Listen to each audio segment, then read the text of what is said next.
Well,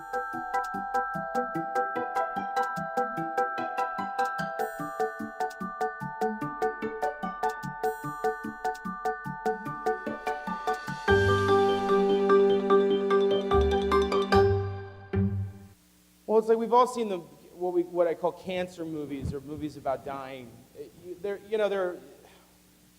Look, it happens, and I think that it can stir something within you as a human being to change or to realize, oh God, this is not going to last forever. The movie takes place in a week and a half or 2 weeks. I never wanted it to be a cancer movie. I never wanted it to be a movie where you have to go through that. This is a very specific film about a guy who gets some bad news, and it's like, how is he immediately dealing with it? Like in the days and hours and minutes following, what does he do? And I haven't seen that specifically, I don't think, at least in memory. I'm sure there have been films about that, but I wanted to do my own take on that. So I didn't want it to be a cancer film or a film about dying. Some people say my last film was about death and this is about death, and I would argue with them and say they're actually about living. They're actually the complete opposite. It's about what time we have left and how you make the most of it. And it's really the relationships in your life that are the most important at the end of the day. And that's the journey that Lee goes on, that he needs to tell his loved ones, that he needs to embrace the mistakes that he's made along the way and know that it's not too late. So I wanted to take a different approach to it.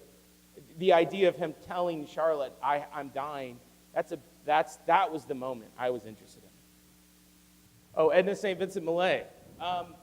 It came to me really organically. There was a line that I heard in like an NPR piece, and it was, I shall die, but that is all I shall do for death. And it just stuck with me. I was like, that's amazing. Who wrote that? So I Googled it, and it was Edna St. Vincent Millay. And I was already like halfway through writing the script, or maybe more. And I realized that I had already written the line, burn the candle at both ends. And she wrote that. She invented that saying. So I'm like, this person is amazing. So I went back and I read all of her poems, literally, that day, and I found Dirge Without Music. And then it came to me as a great climax to my film. I would have another character read a poem to another character. How exciting. But that poem, I thought, said everything that I could say or show better than me. And I also just wanted a scene in the film that was someone reading, like sharing art with somebody else. I don't think we see that enough in movies. Like, listen, you see it sometimes, like listen to this song or watch this scene or read this or whatever. I wanted that because a lot of my life is spent sharing art and things that I love with people. It's how I connect with people. So I discovered that poem and decided to make it the emotional climax of my film. So thank you. I'm very thankful to Edna St. Vincent Millay. You guys should read her stuff. She's incredible. Oh, good question. I like you, man. He asked how much of me is in the main character. And it's interesting that people keep saying to me, like, you make these movies about older people. What's wrong with you? I don't think anything's wrong with me. I just think I'm interested in people. And it happened to be that I wanted to make a movie about Sam Elliot, and he happens to be 72, so, can't get around that. To me, the idea of legacy is one that I think all artists deal with selfishly. Like, well, how's my work going to be remembered? Kind of thing. And we get real wrapped up in it, like my body of work. And to me, it was sort of a thing where I was like, I asked myself that question, and I think it's selfish, and I think it's sort of stupid at the end of the day. And that what's more important is again, what it's being a good person, loving the people that love you.